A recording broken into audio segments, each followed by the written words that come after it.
We'll go ahead and start up here in the front. It has the two vents on the front for the two batteries that's in the unit. We also have our 6-way pin to a 7-way cord that'll plug into the bumper of the truck. It'll give you lights on the trailer. Just gonna slide that right up there out of the way. And there is a manual way to crank all 4 of the happy jacks that's on the unit. Pull the lever down position, take the cap off. There's 2 handles. I can't get the cap off probably, but there's 2 handles in the back compartment that will go in here, and you can manually crank them jacks up or down, but you have to have the lever in the down position. It needs to be in the up position when you're using the remote control on it. We got 2 20-pound propane cylinders that are full, except for what we use to service the trailer. We worked off this one here. The auto regulator's pointed towards it. It's showing you green inside the eye. As soon as that bottle would happen to come up empty, it's going to turn red inside the eye, indicating that the bottle it's pointed to is empty. If you have the other cylinder already opened up, it'll automatically pick up from that so that you don't lose your gas service in the middle of the night.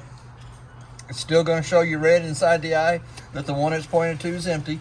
But if the cylinder over here is open, it automatically pick up so you don't lose your gas service in the middle of the night.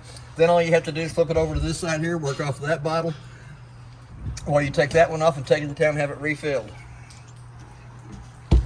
Your next connection back is your freshwater tank fill. Hook a water hose inside there, turn water pressure on into it. I usually go to the inside monitor panel, push the fresh button, and watch it fill up 1/3, 2/3 full. Once it hits full, I come out and I turn my water pressure off going to it. It does have a vent tube down here in the lower right hand corner that lets air out of the tank as you're filling it up. It also has a white city water connect underneath here, and it has a black tank flush connection underneath here. Either one of those connections, when you hook to it, you need to have a water regulator on it that cuts the water pressure down to 41 to 45 pounds of pressure while you're using those. The fresh water could be used if you didn't want to fill the tank in it. Work right off the water pressure going to the hose. The black tank flush is used when you're dumping your holding tanks. You got all the nasties out that'll come out. You turn the water pressure onto it. It's got a little aerator inside the black tank that spins around. Helps clean more of the debris out of the inside of the black tank only. Right above us here is a vent for the stove.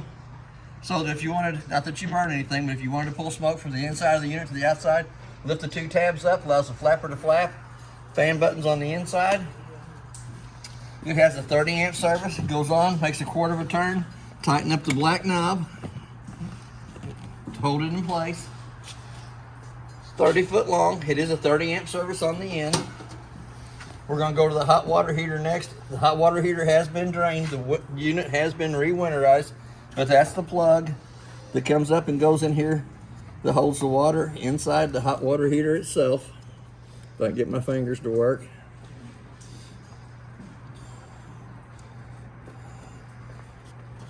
Like I said, the hot water heater has been drained. It has a 1-valve bypass on the back that's been turned in the up position, which lets the antifreeze come in behind it, not filling the tank, but makes a loop behind the hot water heater so that it goes through all the hot lines inside the unit. And it is gas and electric. Both switches are on your monitor panel on the inside. And when it's burning on gas, you can look through the little clear eye here on the side, and you can actually see the flames burning inside the burn chamber. It does have an outside shower that gives you hot and cold running water to the outside of the unit. Has been winterized, does have a little antifreeze coming out of it. But it also gives you hot and cold water on this side of the unit. We're going to come down to the dump station next. The black 3-inch valve is the toilet water. The gray valve into the left is the kitchen sink, bathroom sink, and shower water. It has 3 drain hoses on it. This one here is for draining your fresh tank. This is from draining your black side of the water system, and this is for the cold side of the water system. They have little T-valves up on top of all 3 of them. Once you turn them back sideways so there's no more water coming out, you can take and stick them back in. We'll go ahead and shut those 2 valves on the holding tanks. There was a glove left inside there, in case you didn't want to get your hands dirty. There is a magnet that holds the door up out of the way while you're servicing that part of the unit. It does have an door side light. It does have a rear light here in the back, and it has one on the off door side in the front. It also has the 2 docking lights on either side of the top. It does have a backup camera. It does have a ladder for going up and checking the roof. Also has a little part right here that I ain't got my key to me, but there is a sewer hose in there. It is a used sewer hose, but there is a sewer hose inside there. So over back here, we're gonna go ahead and open up the awning. Got a little push button underneath here that lifts that leg up. A little push button on this side that lifts this leg loose. We're gonna push it all the way up. Unlock position. Us little short guys gotta use this little handle here. We'll come back in, we'll get the black strap in the middle. That's always the part I have problems with. Yeah. It's catching that little loop. And as you're pulling it out, you can stop it anywhere you want, and it don't try to slam back up. Here again, I'm gonna put my little helper right here to the side of the door. We're gonna bring it all the way out till the skirting's hanging down. We're gonna come back to the arms. We're gonna loosen up the black knob. We're gonna let it slide all the way out. Once it's out, we'll pull down on it, put a little tension on it. We're gonna tighten up the black knob on both sides.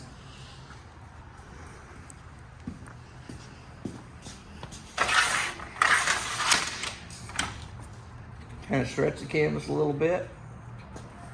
Then we got a little arm on each side that we can lift up on. If one person's doing it, just take it halfway up. Now that you're over here, you can go ahead and raise it up farther.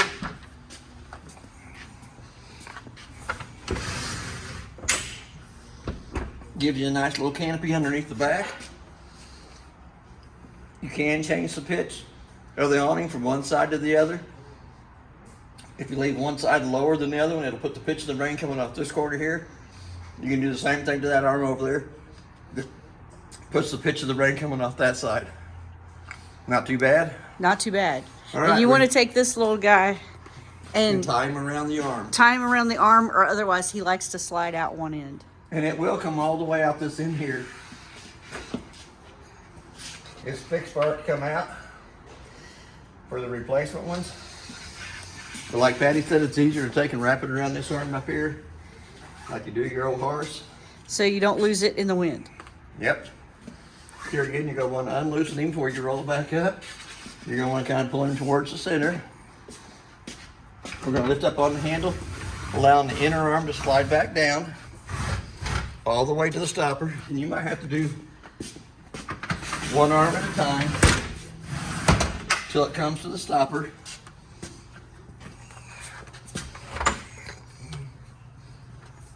You're going to loosen up the black narrow knob. Out at the end, there's a little tab out there you can pull to one side. Allows that to slide back up. And you want to make sure that it comes up to the stopper.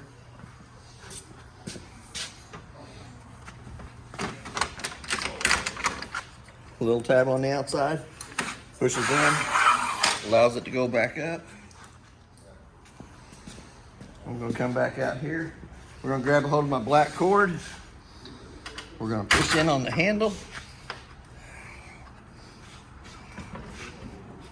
It didn't go all the way in. There we go.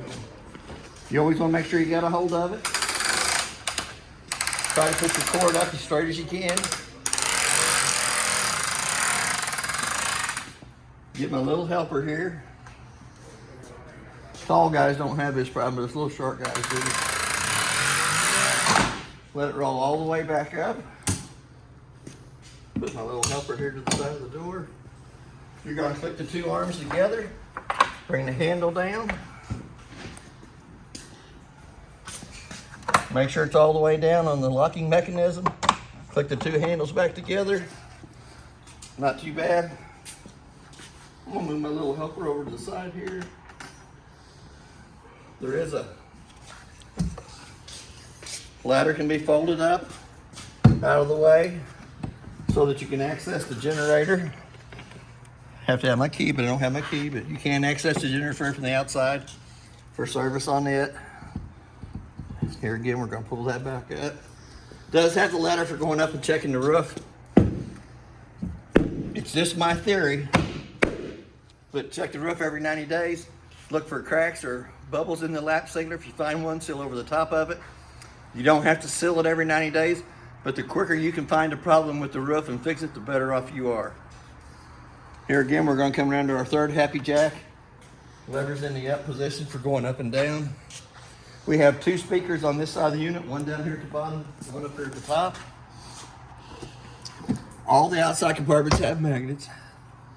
Excuse me, there is 2 handles, but you can manually come in, slides in here, and we'll manually crank that jack up or down either way you need to go with it. If for any reason it won't work off the remote, there is 2 handles for that. A little short stubby one like me, and one is a little bit longer. Well, also while we're here, we're going to come back to the very back of it. There is a manual way that you can crank the slide room in underneath this cap here. For any reason the slide room won't go on its own by the little switch, you can always come back here and manually crank that in or out. It does have the same handle that does the happy jacks on the sides, but it will manually crank the jack room back in and out. We're going to close that. Another little compartment on this side over here. Add a little storage stuff in there if you wanted to. Over here on this side, we have our off-door side porch light. It's amber one color, bright the other color. There's our second speaker. We also have a charging port on the outside so that if you come to the unit, can't get inside of it to the batteries, you can always hook a set of jumper cables to it out here, and it'll give 12 volt back to the unit. The next one is the back side of the refrigerator, and then we have our furnace right down below that. Now in the furnace, I always suggest putting a mud dauber screen over the outside of the furnace, for the simple fact that once it's been lit on propane, for some reason mud daubers love that smell and they go right to that. So that little mud dauber screen is less than 20 bucks. It's $155 an hour for every hour that they have to take the furnace out to clean the mud daubers out of it. So I figure that's worth its weight and go. And then here again, we're back to the front of the unit. We're gonna go back to the back door. Just inside the door, here's another little trick. All these lamps, you've got to kind of push it in on the door just a little bit to get them to open. Or put one. We also have a docking lights that turns the 2 lights on the very back of the unit on.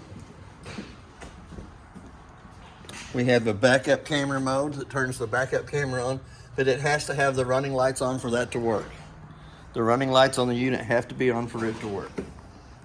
Then you got a switch right beside that turns your center row of lights on in the living room kitchen area. And then we have our exterior lights. If we push them all to the top position, they are amber, both sides of the unit. And in the back, if we push those switches all the way down, they turn to the bright white light. And all 3 lights on the outside, door side and off door side. It took me a while to figure that out. And then to turn them off, you have to go back to the center connection on it to get those lights off. Then we're going to go back to the docking lights. We'll turn them off, which is 2 lights on the very back of the unit. Now as we go, there is, in this side over here, and I don't have my keys on me. I'm sorry about that. Oh my God. Got a quarter. There is a sewer hose in the bumper of the unit. It is a used hose. I didn't take it out. We'll flip that back in. Anything will do that. A quarter, they have a key for it. So we're going to go inside the unit. It does have a working smoke fire extinguisher as we come in.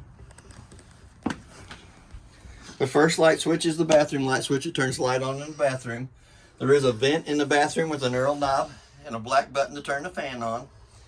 We have a single foot flush toilet. Foot flush is on the right hand side of the toilet.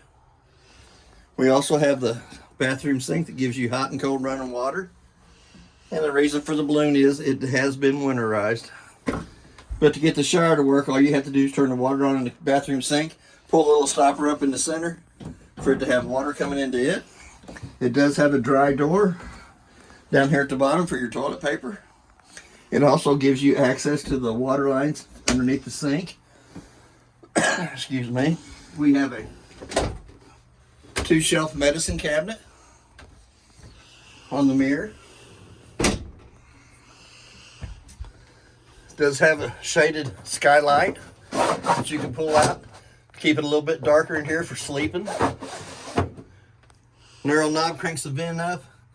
Fan will change to 4 different speeds. Does have a 10 amp glass fuse in it. For any reason it won't work, check that glass fuse first. We're going to come up to the dinette area. Does have a light over here. It is a dimming light switch. Tabletop has a handle underneath here that you can pull, loosens it up, allows the tabletop to come down, sits between the 2 benches. You take your 2 back cushions to go over the top of the table for an extra bedded area there. There is a second little area up here at the top. Pull the little handles on either side. It is on black Velcroed straps. Lets it fold out, and another smaller sleeping area for a kid for up there. Each one of the doors has a little push button on it that you have to push in on. Open it up. All the paperwork that was in the units in this black bag here. Quite a bit of interesting reading in it. Same way here. You got to push in on the button, pull it up. Quite a bit of storage underneath it. Push it back in, kick the button in. Holds it in place during travel. We also have a GFCI outlet here on the bottom, and we also have USB ports down here too. And it also has the round cigarette lighter charging port for, like, if you have a light that works off of that will plug into your cigarette lighter, you can plug that in there. I got one over the shop. Here again, we're going to turn to the thermostat. We're going to turn it on. It gives you your fan speed, auto, high, and low. You always run it in the auto position. Come back in, hit the button. Set the temperature you want it for the AC. It's a lot hotter than 65 degrees in here, so we're going to go down about 60. Kick the AC on. I think it won't go below 55 either. Yep, 55 is it. Sit and wait for just a minute. There it goes.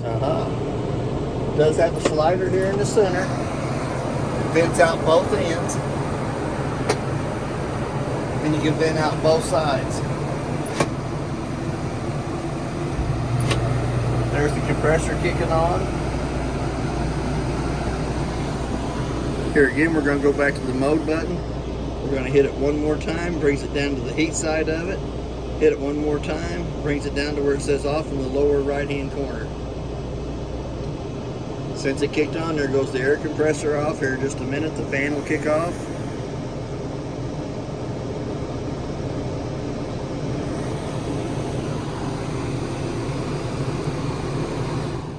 There we go. Here we're going to go back on. We're going to hit the mode button. We're going to turn it back on. We got our fan speed on auto. We're going to go past the little snowflake in the right hand corner. We're going to bring it down to the heat side here. I've already dialed the temperature up to 80 degrees. Automatically the furnace is going to kick on. Any of the round vents on the sides of the cabinets will bring heat into the living quarters. There's one up in the bedroom on the front wall pushing back that way to bring heat back into there. And if I'm not mistaken, there's even one here somewhere in the bathroom area to bring heat in. So here again, we're going to open up the cabinet. It does have a little slider tray, put a lot of little goodies, little snacks inside there. Anytime that you open the door, it's automatically, the light's going to come on. We're going to turn the bathroom light off. It does have 2 more little drawers here down below it for more snacks. We're going to go into the very bottom one, and there's a little push button on the side of it to open it up.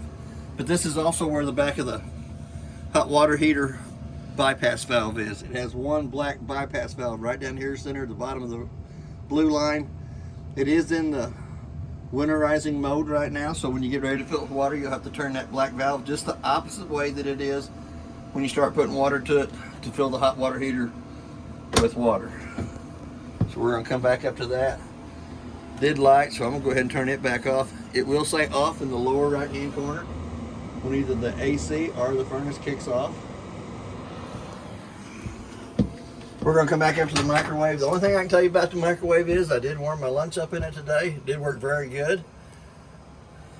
But there is a clock button on the side. Hit the clock button. Let's say it's 3. Okay, let's go. 3:30. Hit that clock button again till the 2 center eyes is flashing. The only reason I set the time on the microwave is if I leave the unit and come back and it doesn't have the proper time, I can usually tell that it's lost 110 power coming to it. Excuse me. That's the only reason I said it. Then we also have our light switch for the stovetop and for the fan. For the fan to work properly, the two tabs on the outside have to be lifted up. Allows that flapper to flap. Stovetop folds up out of the way. We're going to come down to the knobs. We're going to turn it to where the little flame is. We're going to use the little igniter on the left-hand side for lighting it. All three burners up on top. You can adjust the flames on them. Bring them down to where they're just barely burning. Crank them up.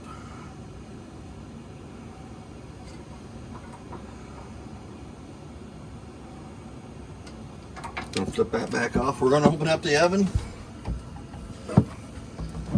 We're going to turn it to where it says pilot on. It's got a button that you got to hold down. We're going to hold it down and we're going to light it with a lighter or long match. Automatically it lights right up. We're going to let that thermocoupler right above it warm up. Takes just about a minute. Puts a little heat in the thermocoupler, which actually makes the gas valve open up, which allows the oven to light. Beautiful. Presto magic. So we're going to turn that back off. While I'm down here on my knees, it does have a little push button on the side of this cabinet. You can look back in the back. It does have the water pump and bypass valve against the back wall. It is in the winterizing mode right now. Once we service the unit a while ago, we hooked a gallon antifreeze up to it and re-winterized the line in the unit. Here again, we're going to shut that back off. We're going to come back up here to the top. It does have pretty good sized cabinet space up here at the top. More snacks, cookies, candy bars. A little light here in the front has a little switch that turns it on. We're going to come up to the very far right hand side. It does have a satellite system, a lane guard satellite system on it. You can turn that button on there. Right down below that is the generator start button. To start the generator, you'll want to have the 110 line unplugged from the outside of the unit before you start it. But just push in where it says start. It will work off the propane bottles on the unit. So you always want to come in and make sure you light your kitchen stove first, which pulls the propane back to the appliances in the unit before you try to start the generator. Once you come down right below that, there is your monitor panel. And we're going to check our battery life. Shows you it's fully charged. Your freshwater tank is showing that it is empty. As it fills, it'll show 1/3, 2/3 full. Sorry, that's me. Then you can come down to the black tank button, push it, shows you the black tank's empty. As we did the service to the unit, we fill it with water. We watch it fill up 1/3, 2/3 full until they get full. Then we leave them full for the day to make sure that they don't drip out the valves on the outside of the unit. Gray tank will be your kitchen sink water, your bathroom sink water, and your shower water.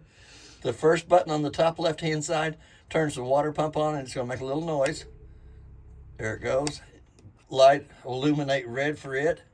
Same way with your gas for your hot water heater. It'll illuminate right, and it'll automatically light. Door side fault light come on and kicked off. Tried to light. I'm not going to turn it on electric because it does not have water in the tank. But we also have a 110 outlet right down below that. Excuse me. We do have a digital solar panel readout on the right-hand side of the sink.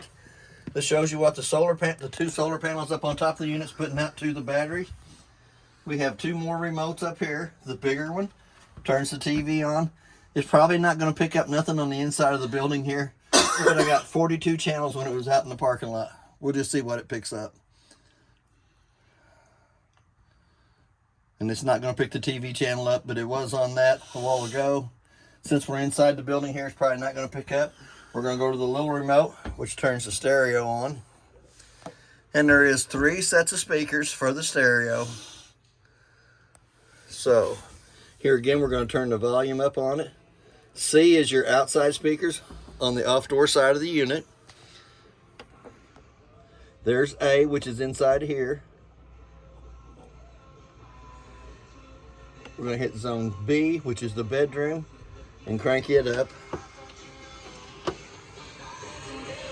Whatever zone you're on, this is what your volume is on the stereo. It will also play a DVD between the stereo and TV. I'm going to crank him back down. We're going to go back to zone C, which is your outside. I'm going to leave that out because it irritates the other guys in the shop. We'll go back to A, and we're going to crank it down to where it's off. We're going to go back to C. We'll crank it up because it is your outside speakers, and you can hear it from inside of here. So I'm going to turn it back down. The guys don't really like it, so. But it is an AM, FM, CD, DVD player. This mode button up here at the top, your settings, your presets. Does have an earphone jack that you can plug in here, so that if you want to listen to the stereo and the other one don't want to hear it, they can listen to the headphones. It also has a USB port down below that. It has a 110 outlet up behind the TV on this side here. There is a 110 outlet on either side of the bed, right or left. On the left hand side there is a USB port, A and B, and it also has the little round cigarette lighter down below that. There is a little button on each one of the reading lights up at the top. When you first turn them on, it turns blue. The light above the bed has to be turned on by hand. It's got a little tab in the front that turns it on and off. You also have a little button here that cranks that down, lifts up the fire escape window in the master bedroom area. Also lets a little air in. You can bring it down. It does have two settings here that you can hook it to make it halfway open, all the way shut. Does have a fire escape window on the driver's side door of the unit.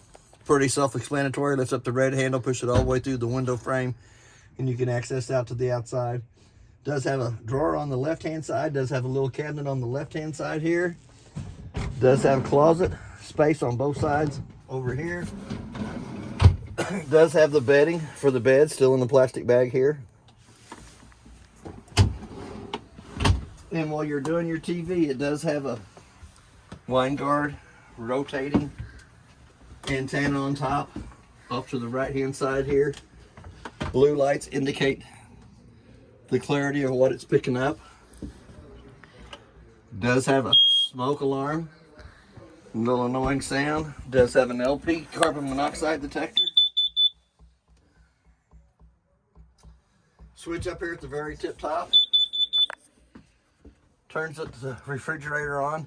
We're running on 110 right now, as it shows the plug being plugged in, but you can also run it off the battery or off propane.